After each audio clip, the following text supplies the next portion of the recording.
तुम्हाला सांगून टाक, काल तुमचे आमदार फुल पिलेले होते, रेस्ट हाऊस वर आले होते,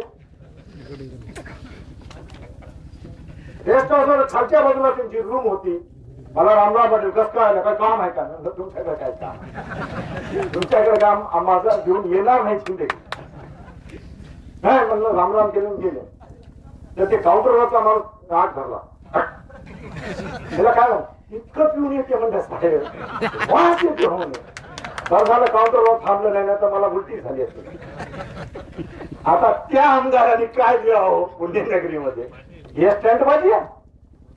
आम्ही काय स्टंटबाजी करायला एवढ्या उन्हामध्ये हे जवान पोरं मोटरसायकली घेऊन 11 वाजेपासून वाट पाहत आहेत. हे काही स्टंटबाजी आहे?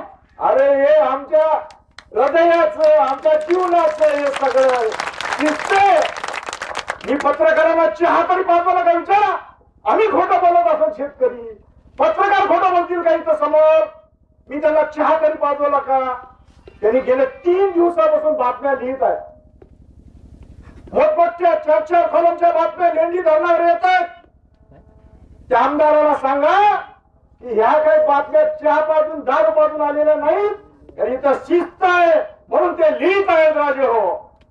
आणि पत्रकारांचं अभिनंदन करतो की खरा प्रश्न चालू आहे आणि तो जर आपण मांडला नाही तर इतिहास आपल्याला माफ करणार नाही.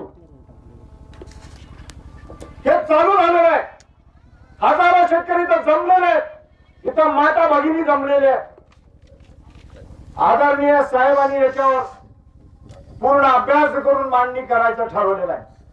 कालपासून पत्रकार परिषद चालू आहे. आता एबीपी माझ्यावर रिएक्शन सुरू झाले. मला फोन येत होते.